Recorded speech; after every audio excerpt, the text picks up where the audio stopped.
Lima Sur, Arequipa y Lamas, Tarapoto escuchan Misterios al Anochecer. Misterios al Anochecer, un programa que te interna en lo mejor de los enigmas, en los hechos misteriosos, la cultura y la buena música. Misterios al Anochecer.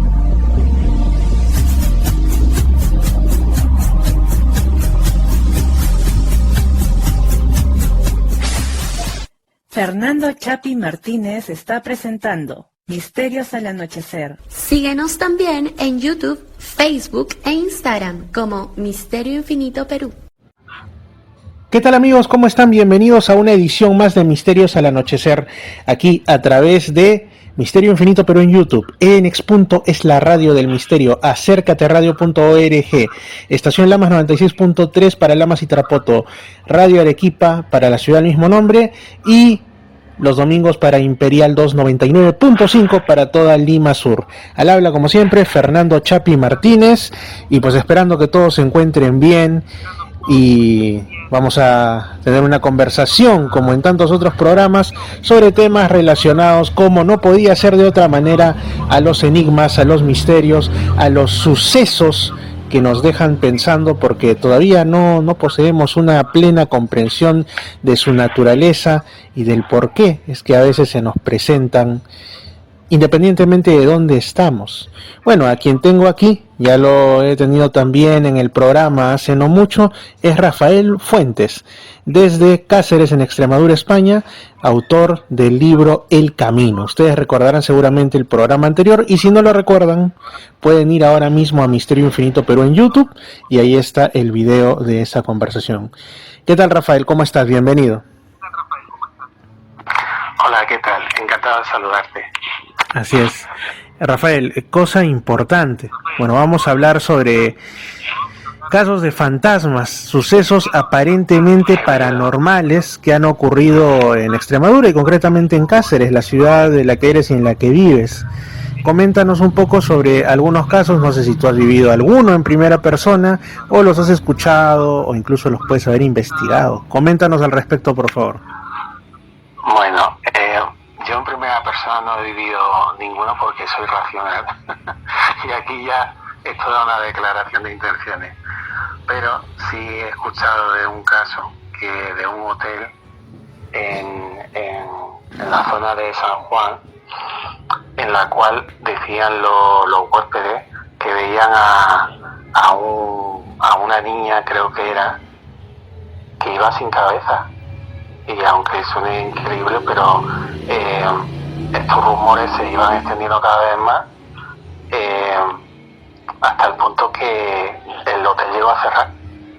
No sé si se llegó a decir que era por este motivo, creo que no, pero sé de muy buena tinta que se comentaba eso y que la propia gente que servía en el hotel estaba súper asustada, porque más de uno decía que por la noche había visto cosas extrañas en los pasillos y que había visto a esta niña sin cabeza y bueno, eso se dice.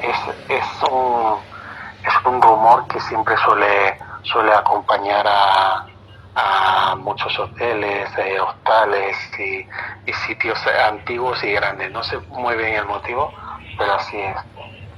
¿Cuál era el nombre de este hotel, por si acaso alguno va por Cáceres y le interesan? No, está cerrado y de hecho creo que están reformando el sitio para edificar ahí algo nuevo.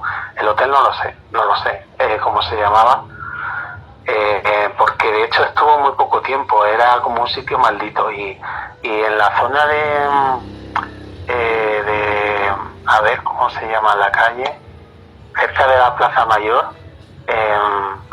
en un camino que tira hacia la Plaza de Toros, había ahí otro hotel que también recuerdo que desde que yo era niño, que estudiaba en un colegio, en las Damas Apostólicas, que estaba muy cerquita de ese hotel, también había rumores de apariciones. Es decir, que como puedes ver es algo muy normal. De hecho también estoy recordando ahora que en un sitio que es actualmente una tetería que dan ahí masajes y bueno, no sé muy bien de qué va el local, pero hace como 3-4 años vino Iker Jiménez, que supongo que sabes quién Por es, supuesto. a investigar, porque decían que ahí se aparecían fantasmas. Puede que sea, no sé si es la casa del mono, no lo sé. Es un sitio que ahora lo llevan unos musulmanes. Uh-huh. Y dan allí masajes y cosas de estas. Está en el centro del casco antiguo. Sospechoso. O sea, ya ves que en Cáceres estas cosas abundan. Sospechoso. No sé si una casa de masajes. Interesante. Uh-huh. Interesante. ¿No? Sospechoso, digo, una casa de masajes. Sí, así. ¿Por qué? ¿Por qué sospechoso? Sospechoso porque al menos aquí en el país donde yo estoy, me imagino que en Hispanoamérica a veces las casas de masajes son, no siempre, ¿no? Pero en muchos casos se ha encontrado la tapadera de otro tipo de masajes, ¿no? Otro tipo de cosas más humanas, más carnales, más, tú entiendes, ¿no? Sí, pero no sé si...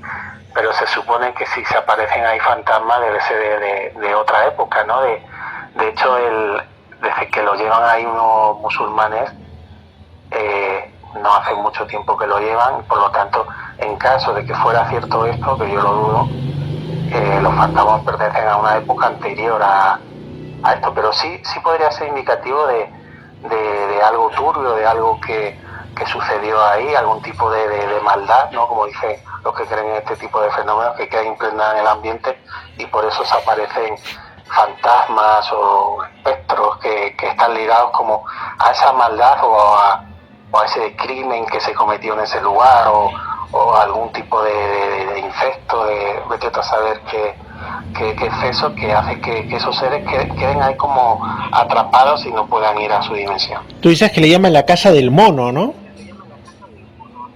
Es que ese es otro lugar, pero donde vino Iker a investigar era un local. Uh-huh. que lo llevan unos musulmanes y dan masajes, creo que es también una tetería, y no te sé decir mucho más, tampoco no creo que tenga ni nombre el lugar, y vino ahí a investigar, no sé cuáles fueron sus conclusiones, pero me puedo imaginar cuáles son, porque yo desde que veo el programa de Iker Jiménez, Cuarto Milenio, que es un programa de misterio que se emite en un canal de televisión aquí en España. En 4, el canal 4. Todos los años han ido a sitios supuestamente malditos, a grabar psicofonías. Y allí, pues lo que hace siempre, graban con cámaras infrarrojas de madrugada. Él estaba solo en una habitación, dice que sintió una presencia muy nítida, algo real que estaba en el cuarto, no vieron nada, pero sin embargo unos sensores que había dispuesto el equipo de programa en diferentes zonas, pues esos sensores saltaron. Para ellos indicio de que ahí había algún tipo de presencia, de que hubo algo físico real que pasó por ahí, por esas galerías y hizo saltar los sensores. Uh-huh. Iker Jiménez lo describe como una sensación de las más claras que ha tenido nunca de una presencia paranormal. En cuanto a que se ha vuelto pesimista o escéptico, yo creo que más que escéptico se ha vuelto pesimista. Pesimista se nota en la temática que aborda en sus programas, que cada vez saca el lado más negro de la humanidad, de la crónica social, todo desde un punto de vista de lo macabro, lo sórdido, lo truculento, pero bueno, eso es otro tema. Así es.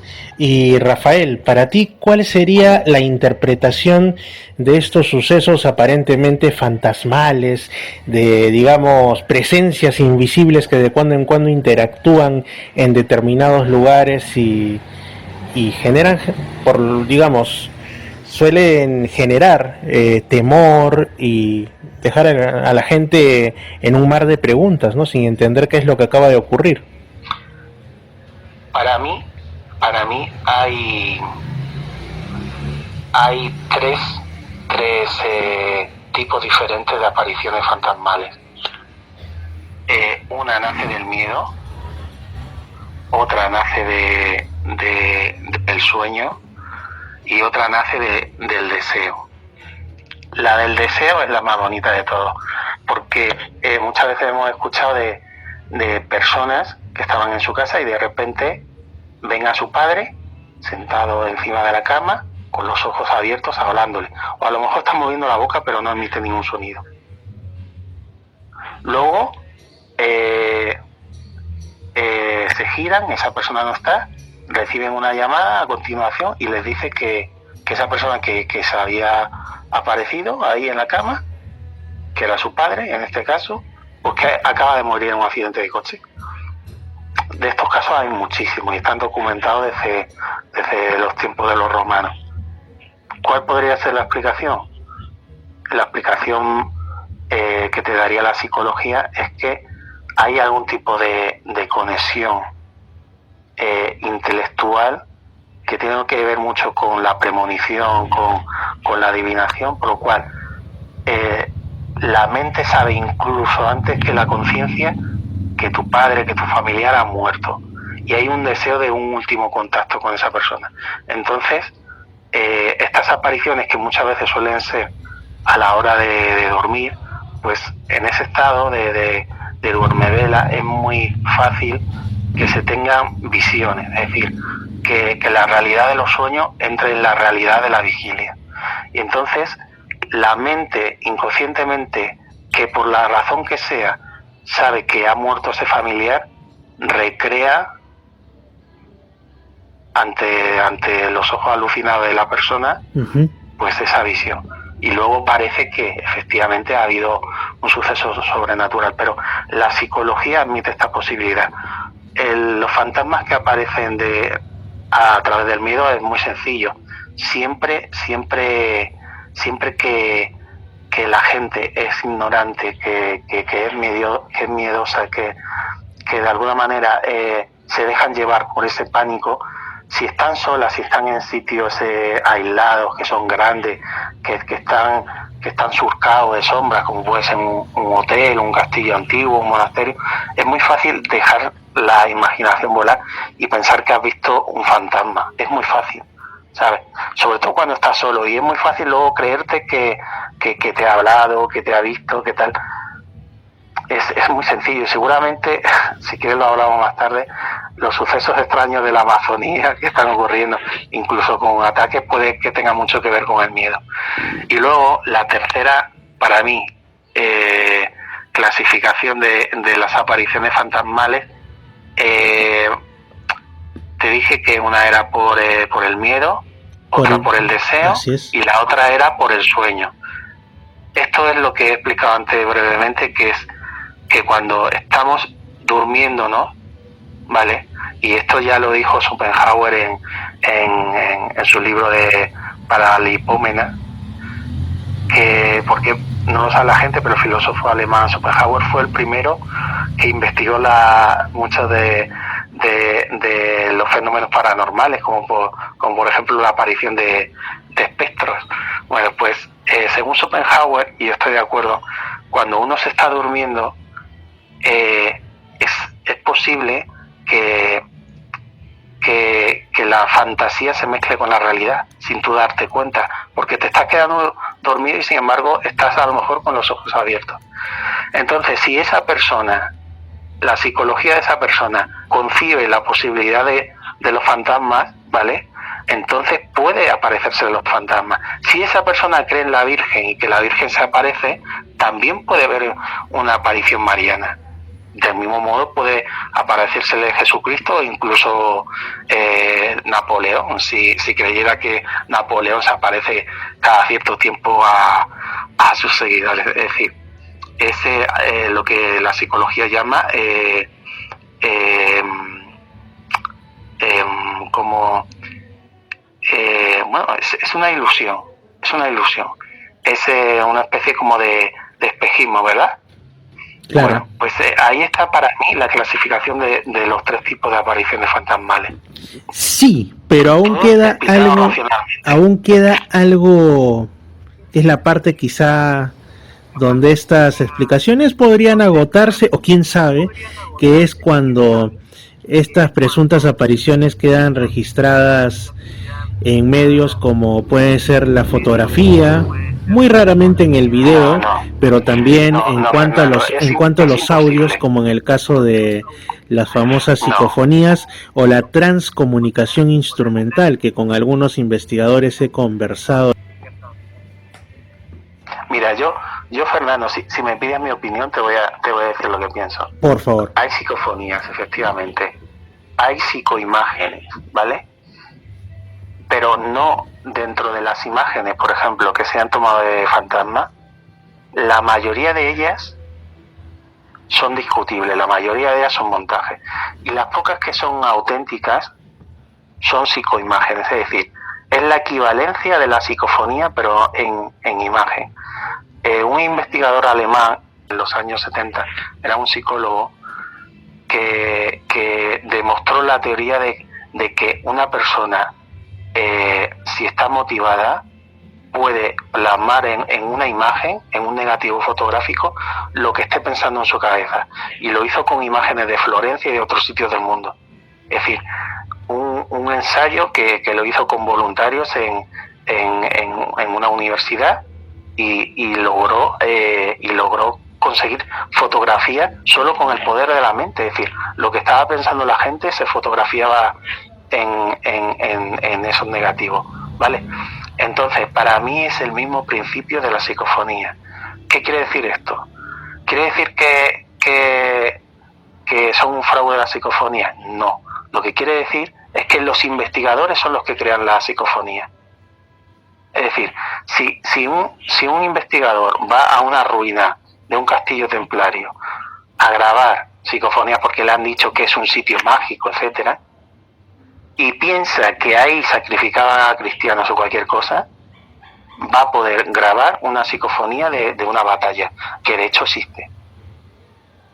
O por ejemplo, en el Palacio de Linares, en Madrid, que se han grabado las psicofonías más terroríficas que existen, como la de una niña que dice, mamá, miedo, mamá, o una voz extraña robótica que dice, adimensional. Bueno, pues en el Palacio de Linares, los investigadores, los pseudo, no sé cómo llamarlos, los pseudo periodistas, como van con una información previa de que ahí se cometieron crímenes, de que ahí hubo torturas en otros tiempos, etcétera, etcétera, ¿vale? Pues entonces van predispuestos. No sé si me entiendes, Fernando. Por supuesto que te entiendo. Sí. Entonces, esos prejuicios de alguna manera hacen que se produzca un condicionamiento psicológico y que eso se plasme en la psicofonía. Siempre no vas a encontrar una sola psicofonía que no coincida con lo que pensaba previamente el investigador que grabó la psicofonía sobre lo que ocurrió en ese lugar. Siempre coincide. Es decir, si el investigador piensa que los fantasmas están en una dimensión paralela a medio camino entre el cielo y la tierra, pues lo que digan los fantasmas se va a corresponder con eso. Si piensa el investigador que hay un infierno, el fantasma va a decir algo horrible del infierno, ¿entiendes? Y esto se cumple el 100% de las veces. Para mí es algo concluyente. Es un fenómeno puramente psicológico. Ahora bien, ¿cómo simplemente las ideas se pueden plasmar en una fotografía o en una cinta de audio, o incluso ahora con los sistemas informáticos?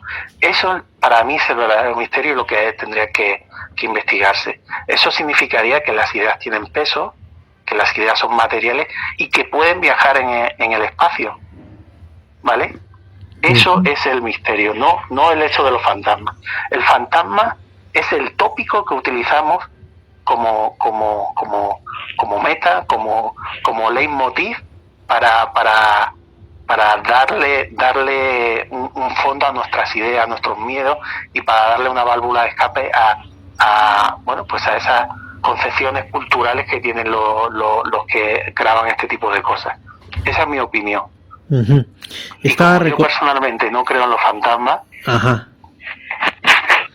Estaba recordando, ya que hemos hablado de Iker Jiménez, él hizo un programa cuando tenía Milenio 3, ¿no?, en la radio hace años, en el que hablaba de hecho lo tengo descargado, ¿no?, de las llamadas del más allá, un programa aterrador porque él mostraba supuestamente que los entes de otra, bueno, los desencarnados, ¿no?, los fallecidos, buscaban formas de comunicarse con sus parientes, amigos y otros que seguían vivos, incluso mediante llamada telefónica o el contestador de los teléfonos. Y por ejemplo, esa famosa, no sé cómo llamarle, mensajefonía, ¿cómo será? Que de pronto una familia contesta el teléfono porque han dejado un mensaje en el contestador y es la voz del padre que había fallecido y les dice: hoy me desperté, y cuando me desperté, y bueno, ya pues se le acabó la batería y ya no dijo más. O la otra de esa madre que se llevaba pésimo con su hija y la madre murió y seguía con la cólera estando en el otro lado, y le deja un mensaje en el contestador que le dice: Furcia, Furcia, Furcia. Y bueno, la hija le quedó bien en claro lo que su madre pensaba de ella, ¿no? Entonces, son cosas que pueden parecer curiosas, pero que la gente que las ha vivido dice: estoy convencido que es así. Y no creo que muchos ganen algo. El hecho de que estén convencidos prueba que de alguna manera parte de su psique, de algo subjetivo. Es decir, en todas las psicofonías siempre hay un contenido emocional, ¿vale? Una madre que no se llevaba bien con la hija, una niña que sufrió, gente que murió de forma cruel. Siempre hay algo sentimental que nos mueve, que nos arrebata, es un tipo de pasión, ¿no? Y como dijo Freud desde el principio, todo conflicto tiene un eco, ¿no?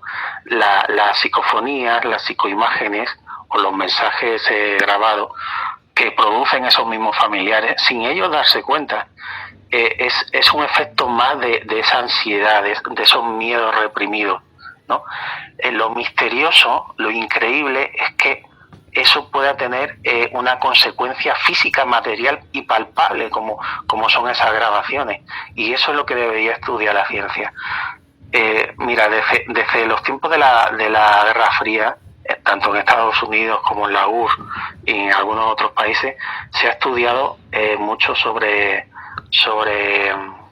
la capacidad de leer la mente, de transmitir las ideas a distancia. Hay muchos medios que han trabajado para encontrar a gente perdida en Vietnam en los años 70. Entonces, eso se ha estudiado de una manera no oficial desde hace mucho tiempo, por muchos gobiernos del mundo. Y ahí hay un camino, un pequeño camino que se ha recorrido para demostrar cómo es posible estas cosas. Es decir, hasta qué punto la mente puede alterar la realidad y puede participar en la realidad. Y la psicofonía es quizás la prueba más popular que tenemos. Son un hecho y no hay ningún fraude en ellas. Es decir, cualquiera con una videocámara que ponga delante de un televisor y lo grabe como en bucle, puede grabar incluso un psicovídeo, ¿no? Donde se han visto a seres fallecidos, ¿no? Se puede hacer, es posible, no hay ningún fraude. Ahora bien, ¿de dónde vienen estas cosas? Yo creo que es muy osado aplicarlo a los fantasmas cuando no hay absolutamente ninguna prueba de que existan fantasmas. Ninguna, porque las psicofonías no prueban para nada que haya fantasmas. Para nada, ni psicoimagen, no dan ninguna prueba ni aportan ningún conocimiento que no supieran ya esos familiares ni esos investigadores. Así es. Si hubiera fantasmas, lo hubiéramos grabado y no ha sido así. Como mucho hay unas pocas imágenes de siluetas que han grabado cámaras de seguridad, siluetas luminosas, tal. Pero bueno, podrían ser ángeles, ¿no? Ujú. O seres espirituales. También, Porque tienen que ser fantasmas. Aparte que filosóficamente la idea del fantasma no se sostiene. Porque para creer en los fantasmas tendríamos que hablar del mundo espiritual, tendríamos que hablar de Dios, ¿no? Porque claro, se están yendo a una dimensión metafísica, más allá de la materia, del espacio-tiempo. Entonces, eso obliga a creer en Dios. Y si creemos en un Dios, tiene que ser un Dios de perfección, un Dios de orden, un Dios de ley, ¿no? El cosmos significa orden. Entonces, los fantasmas son incompatibles con la idea de un Dios perfecto, de un Dios sabio. Dios no permitiría que después de morir estuviéramos en tierra de nadie, perdidos, asustados, intentando seguir con nuestras vidas aquí en la tierra sin que nos vean. Es estúpido. Si tú lo piensas, es incompatible con la idea del orden, de un universo justo, de un Dios sabio. No tiene sentido. ¿Y te has puesto a pensar de que hay mucha gente, esto es bien extraño, pero también signo de estos tiempos, mucha gente que cree en los fantasmas, en los espíritus malévolos, o también en los espíritus buenos y todo, pero cuando les preguntas si creen en el gran espíritu, o sea, en Dios, yo no creo en esas supersticiones, yo no creo en esas cosas de las religiones opresivas. Entonces, los que hablan así, que son muchos, están más perdidos que no sé, que un asteroide sin rumbo, ¿no? Es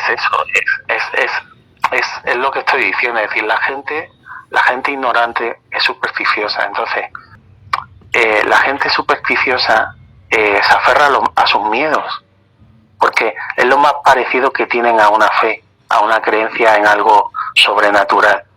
Entonces, es algo que les fascina y que les repele al mismo tiempo, pero que les atrapa, porque son seres de alguna forma primitivos. Los miedos son atávicos. Mira, el hecho de que creamos en los fantasmas, no, y de que toda la gente persista en creer en fantasmas y en decir que ve fantasmas, no demuestra que haya fantasmas. Lo único que demuestra es que el miedo a los fantasmas es primitivo.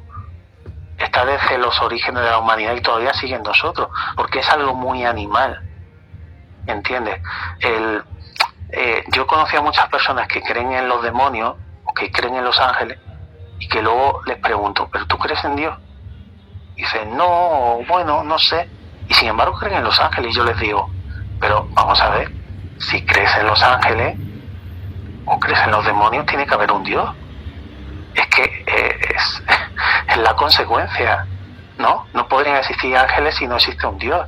Los ángeles son servidores de Dios. Los ángeles no pueden ser seres libres. ¿Quién creó a los ángeles? ¿Quién creó a los demonios? ¿Qué son los demonios? ¿No? Entonces, la gente no piensa. Esa es la dura realidad. La gente no es coherente. No sistematizan su filosofía, no tienen siquiera una filosofía de vida. Si fueran consistentes, el hecho de creer en los ángeles implicaría creer en un mundo espiritual y por lo tanto en un mundo jerarquizado, organizado, con un Dios a la cabeza. Pero a la gente no le puedes pedir tanto. La gente se queda con esas pequeñas ideas, con tal que les consuelan porque les hacen creer que hay algo más. Y hasta ahí se quedan. Así es, lamentablemente. Y bueno, hay distintas cuestiones dentro de los fenómenos extraños. También, digamos que este año, que parece que se va rápido, pero ha tenido sus momentos interesantes, ha resurgido pues el tema OVNI, ¿no? Aunque ahora lo llaman UAP desde la oficialidad estadounidense.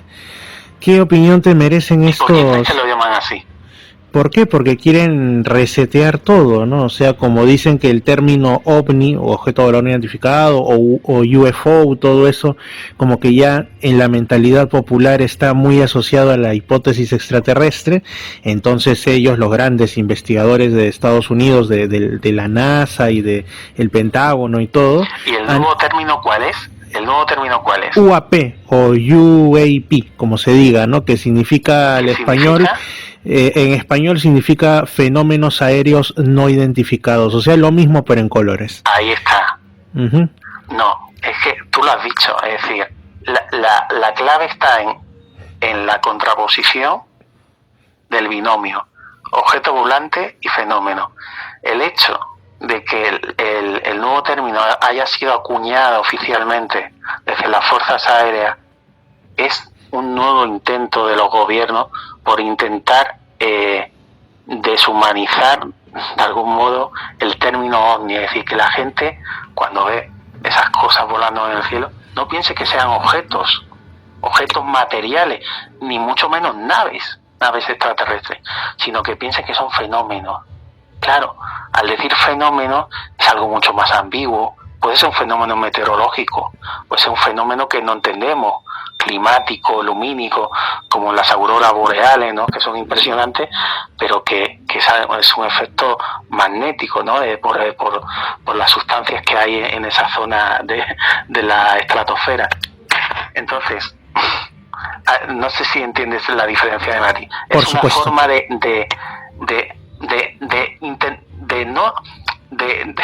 de no reconocer que existen ovnis, y es una forma de negarlo, es decir, y además es muy inteligente porque al intentar sustituir un término por el otro hacen que la gente, que siempre va como un poco más atrás de los intelectuales, de los ideólogos, de los que mueven los hilos de la sociedad, pues que la gente se adopte el nuevo término y que evidentemente pues ya no lo vea como algo sólido, algo que pueda aterrizar, algo que pueden salir ahí personas, ¿no? De dentro, que pueden hablar o que te pueden dar un mensaje. No, es un fenómeno, como un meteorito. Entonces, me parece que ha sido algo muy inteligente por parte del gobierno americano. Así es, y digamos, para ti el fenómeno ovni realmente estaría relacionado a visita de inteligencias, seres, quizá como nosotros, de otros mundos, o yo en realidad pienso que ahí hay de todo, hay de eso, hay seres espirituales, hay seres quizá de otras dimensiones, hay una mezcla de muchas cosas, pero desde tu punto de vista, ¿cómo lo ves? Para mí, principalmente, es un fenómeno auténtico. Yo siempre he creído que eran naves de alienígenas. La gente que pueda escuchar este programa no lo sabe, pero desde hace muchos años se dice, gente que ha trabajado en el Área 51, un área ultra secreta del gobierno militar en Estados Unidos, donde se dicen que hay experimentos muy secretos. Bueno, pues gente que ha trabajado en ese área industrial dicen que ahí se esconden ovnis. Para mí fue toda una revelación escuchar el testimonio de Bob Lazar, un científico que trabajó allí y su tarea era intentar entender el funcionamiento de los ovnis que tenían ahí, unos ovnis que había conseguido el gobierno norteamericano, y él tenía que entender el funcionamiento para reproducirlo y para fabricar ovnis. Entonces yo me acordé de imágenes que he visto antiguas de la Segunda Guerra Mundial, de ovnis fabricados por los nazis y otras imágenes así. Entonces para mí fue una revelación. Por cierto, la serie de Expediente X, Chris Carter, que fue el que la creó, en gran parte la trama de que el gobierno está implicado, está relacionado con los extraterrestres para hacer una especie de invasión silenciosa sobre la humanidad, sin que la humanidad se alerte, está basado en el testimonio de Bob Lazar. Ese testimonio tan sorprendente de que los gobiernos del mundo tienen ovnis. No sabemos si hasta qué punto los extraterrestres colaboran con los gobiernos del mundo en la fabricación de esos ovnis o no.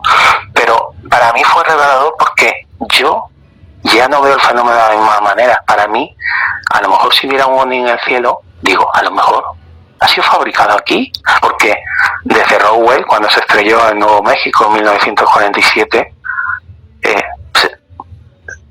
sabéis que se han podido estrellar, ¿no?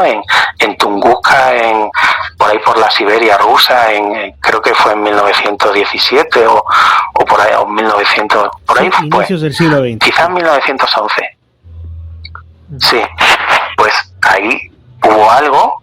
Bueno, Carl Sagan decía que fue la cola de un cometa que incendió los árboles, tal.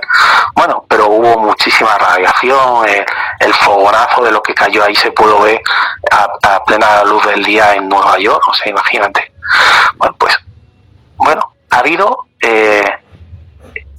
cacharros que se han estrellado, es decir, han tenido que recoger cadáveres de alienígenas. Es inevitable, si creemos en fenómenos ovni, es inevitable, y que muchas veces los gobiernos del mundo, pues han tenido que recoger a sus pasajeros, y incluso vivos.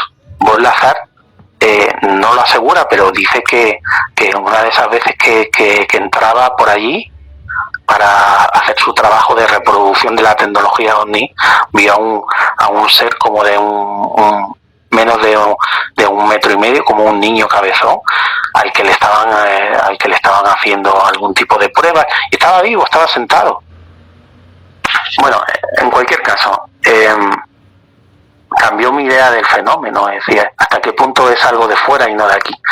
Me has preguntado qué opino del fenómeno OVNI. Por una parte, yo creo que hay algo de eso. Los gobiernos del mundo están relacionados. Pienso también que es algo original, es decir, algo de fuera de aquí, por lo menos originalmente.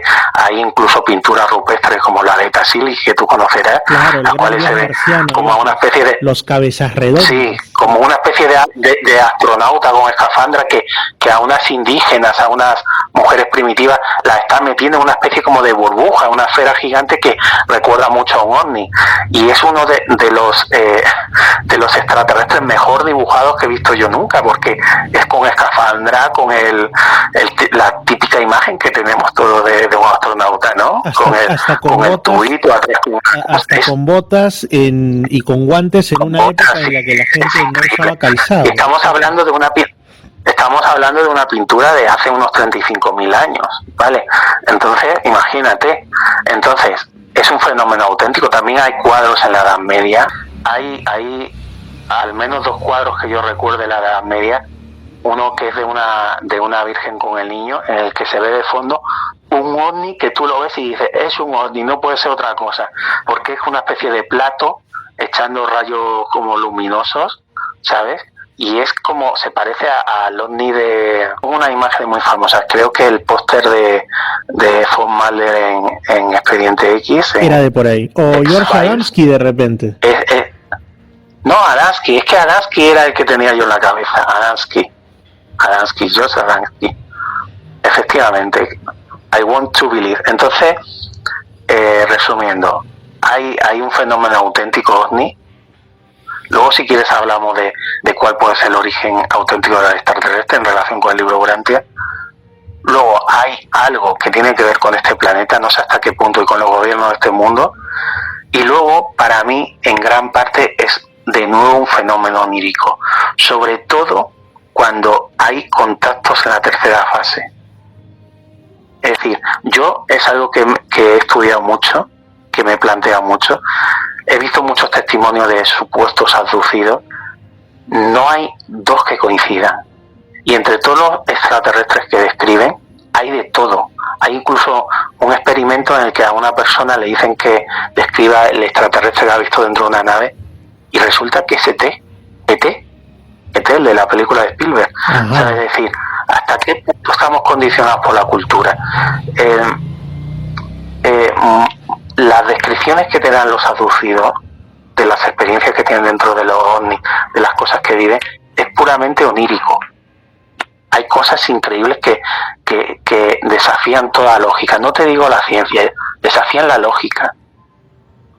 ¿Entiendes? Y tendríamos que analizar un solo ejemplo de un abducido, su testimonio. Aquí no lo podemos hacer por cuestiones lógicas, pero yo te podría analizar el testimonio de un abducido y demostrarte que es algo que ha soñado. El tema es cuando eso que has soñado en ocasiones deja huella en el cuerpo, huella en el terreno, testimonios de gente alrededor que vio algo que se iba de la casa. Yo no niego el hecho de que pueda haber esos contactos. ¿Cuál es mi opinión? Que cuando estos seres saben, y no me preguntes cómo, pero lo saben, que están siendo observados, es decir, imagínate un ovni en el suelo y que están sus tripulantes tomando muestras de roca o lo que sea, y pasa por ahí un pastor o quien sea. ¿Qué hacen ellos? Lo hipnotizan a esa persona, y desde ese momento esa persona ya pierde la noción de la realidad y puede pasar cualquier cosa. El hecho de que los abducidos digan hemos perdido 2 horas, hemos tal, podría ser una prueba de que se han quedado dormidos. Por eso han perdido el tiempo de una siesta. yo lo veo así. Hay pruebas de chamuscamiento de sitios donde han estado. Se ha comprobado con aparatos Becker que hay radioactividad. Incluso se ha llegado a ver los efectos de esa luz sólida que parte de los ovnis. Ahora bien, aunque se ha hablado mucho del tema, yo no conozco un solo aparato implantado en los abducidos. Se ha hablado mucho, pero yo no sé dónde están.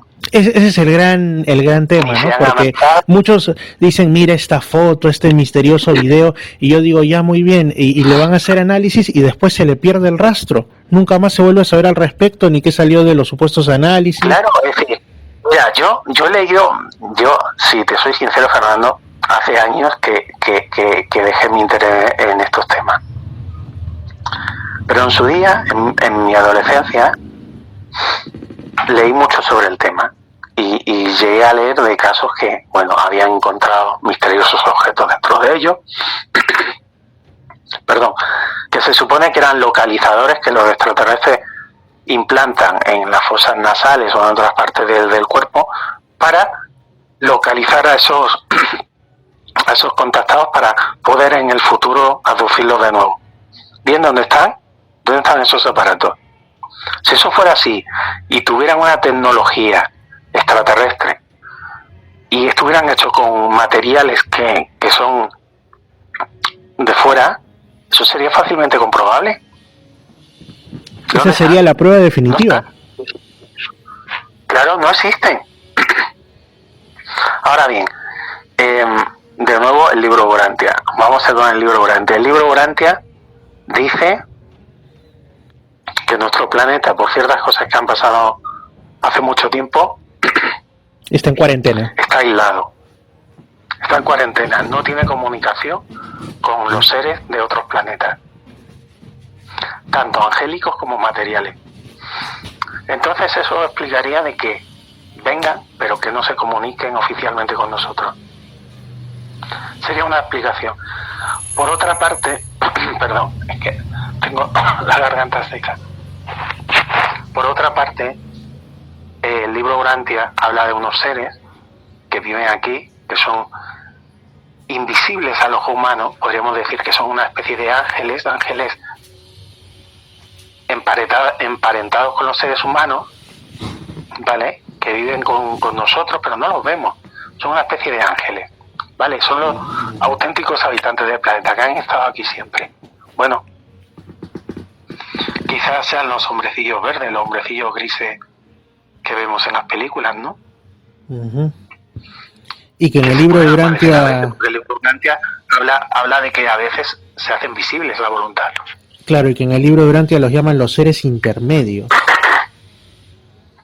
Uh-huh.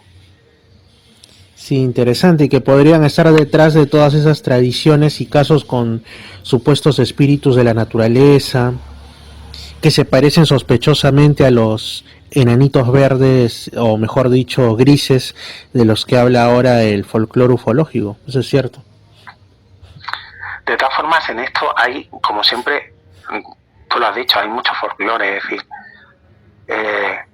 las princesas que eran robadas en la Edad Media por dragones, ¿no? Los ufólogos dicen, no, esos dragones eran ovnis, ¿no? Pero un sociólogo, un psicólogo te podría decir que los ovnis de hoy son los dragones de ayer, ¿no? Es decir, son los nuevos mitos vivientes. Es decir, en todo esto no podemos descartar que haya algo de fantasía. Aunque, a diferencia de los fantasmas, de los ovnis se hay pruebas. Yo he visto ovnis en 3 veces en mi vida, en 3 ocasiones. En las 3 ocasiones los he visto acompañados. Cuéntanos esas experiencias en primera persona. Bueno, yo te voy a decir. La primera vez lo vi con mi primera novia. Estábamos sentados, era de noche. Estábamos sentados en una especie de descampado. Y de repente escucho como una especie de zumbido. Era un sonido metálico, pero también como una especie de zumbido. Yo miro a mi izquierda y veo como una especie de, no sé, una bola, una especie de algo que era como una especie de esfera aplastada, que estaba cambiando de color. Pasó del azul al naranja. Y parecía como un meteorito, la verdad. Pero muy grande. Y se estaba estrellando en la montaña que había a mi izquierda a unos cientos de metros. Yo creía que eso se iba a estrellar y que iba a haber una explosión y fuego y todo. Y en el momento en el que ya va a impactar en el suelo, desaparece, no se escucha nada. Yo y María lo vimos.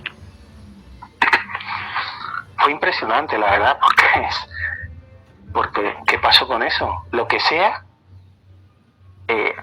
emitió ruido, prueba de que era algo sólido, y en el momento en el que va a impactar, ya estaba hablando al suelo, desaparece.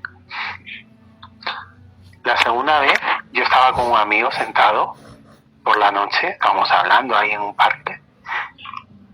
No recuerdo el tema porque lógicamente lo olvidé después de lo que pasó. Mi amigo se llama Raúl. Entonces me empieza a pegar así en el hombro. Rafa. Y le veo que está señalando con el dedo hacia arriba. Yo, que soy un poco ingenuo, me quedé como mirándole la cara, como dice, intentando entender. Pocos segundos después sigo la dirección del brazo hacia donde estaba señalando en el cielo y veo como no sé cómo explicarlo, pero como si fuera una lenteja, un plato, un disco en forma de esfera con una parte protuberante atrás, súper luminoso, como cuando miras a una bombilla. Uh-huh. Súper intenso, súper blanco, un blanco nuclear súper fuerte, y que iba como sobrevolando el edificio que teníamos justo enfrente, y estaría no sé cuántos metros encima de nosotros, a lo mejor como a unos 100 metros, pero era enorme, es decir, se veía muy grande a pesar de todo. Cruzó, sobrevoló justo encima del edificio a un movimiento que era lento, es decir, mucho más lento de que si hubiera pasado, yo qué sé, una avioneta o algo así. Era como si estuviera de paseo, ¿no? Sobrevoló encima del edificio y nosotros como dos tarados salimos corriendo como más allá del edificio hacia la zona a la que había sobrevolado. Ya no lo vimos. Es decir, no sabemos si desapareció, si cogió velocidad y se largó, no lo sabemos.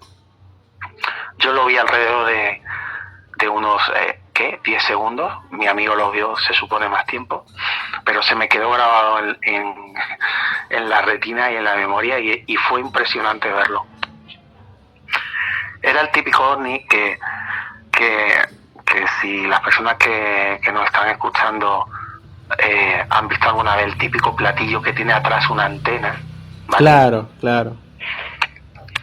Yo creo que debía ser su forma, porque era un plato luminoso, súper luminoso, blanco, y luego atrás tenía una protuberancia. Yo creo que sería por esa antena. Y luego la tercera vez curiosamente, fue lo más singular de todo. Fue en un concierto al aire libre, en una especie de palacio, donde hacen en verano unos conciertos al aire libre, ¿no? Las noches de verano, muy bonito. Era un concierto de música clásica. Entonces, yo recuerdo que estaba un poco aburrido. Me gusta la música clásica, pero la orquesta era muy mala. Y entonces, yo soy una persona muy expresiva, y entonces recuerdo que de pronto estaba mirando al cielo porque me aburría el concierto soberanamente. Y de repente veo una luz blanca, redonda, súper grande, que pasa así por encima de nosotros. Curiosamente parece que fui el único que lo vio. Y en medio del silencio, ¿no? Del concierto, ¿no? De todo eso, recuerdo que señalé al cielo y grité ¡un ovni! No recuerdo si la gente se rió, si miró hacia arriba, no lo recuerdo. Es que la gente iba a un concierto, de música clásica, y era muy clásica también en su pensamiento seguramente, y decían un ovni, esas cosas no son científicas, y algo así.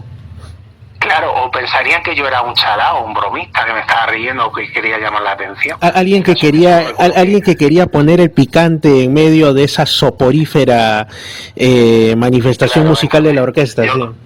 Exacto, entonces yo recuerdo solo que mis acompañantes me dieron como unos golpes o algo así, me dieron con los codos, cállate, imbécil, no sé qué.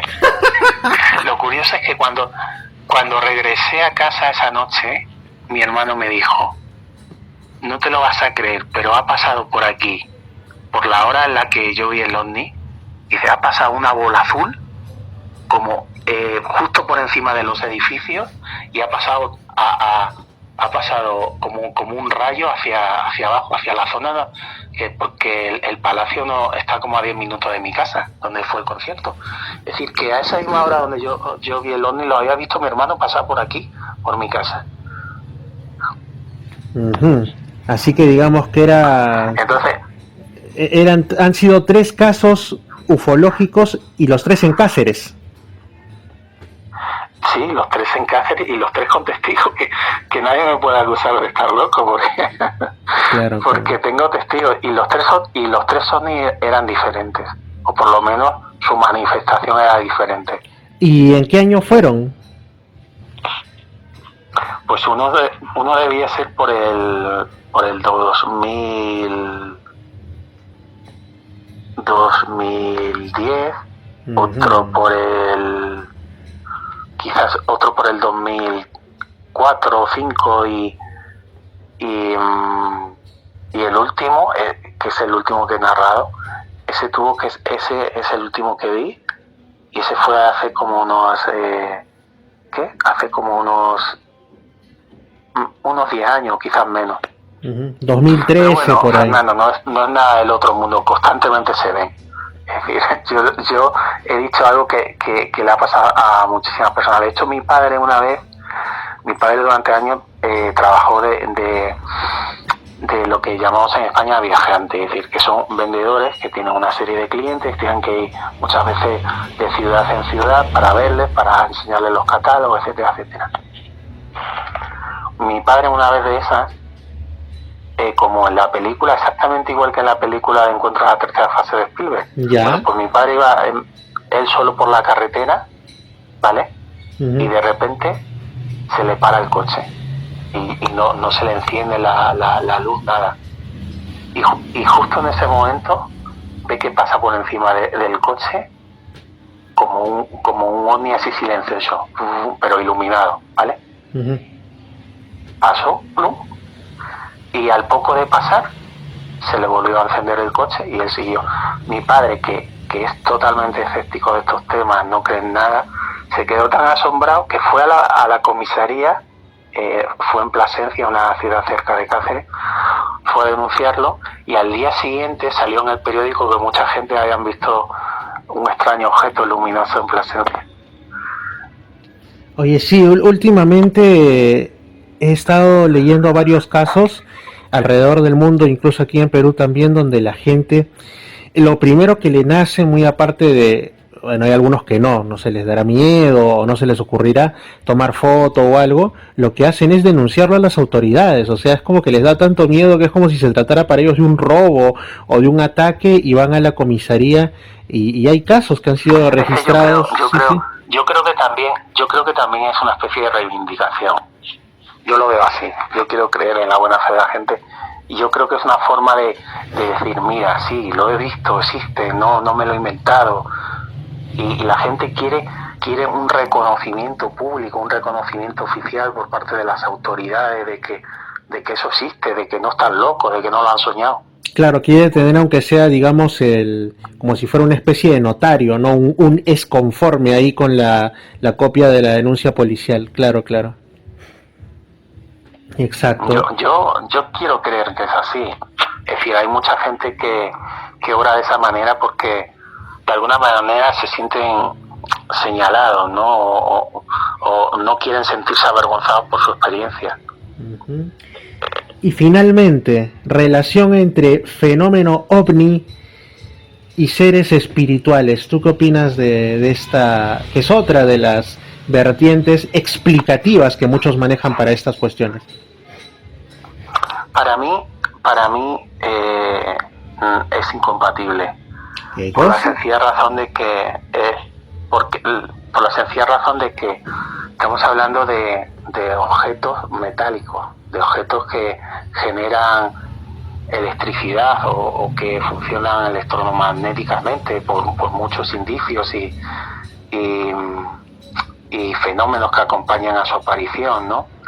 Entonces lo espiritual está más allá de todo eso. Es decir, espiritual es el mundo angélico. Es decir, tú piensas que un ser espiritual no necesita ninguna nave para volar, vuela por sí mismo porque digamos que cuanto menos material es, ¿no?, menos está sujeto a la gravedad, y por lo tanto no necesita de ningún aparato, ninguna nave para escapar de la atmósfera, ¿no?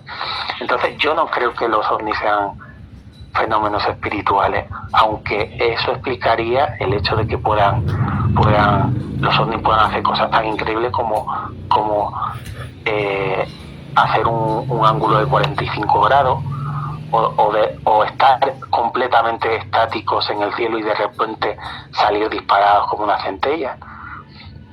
Claro, pero también el hecho de que puedan hacer eso siendo maquinarias y aparentemente desafiar la velocidad de la luz podría ser porque controlan hasta cierto punto la gravedad. Se aprovechan de la gravedad del planeta para poder escapar o acercarse a voluntad. Son cuestiones que intenta solucionar la física cuántica, y que bueno, realmente es una disciplina que está todavía en mantillas, ¿no?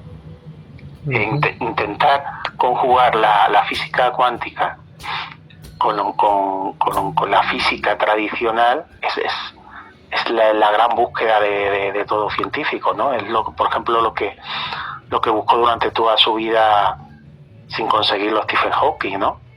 Uh-huh. Así es.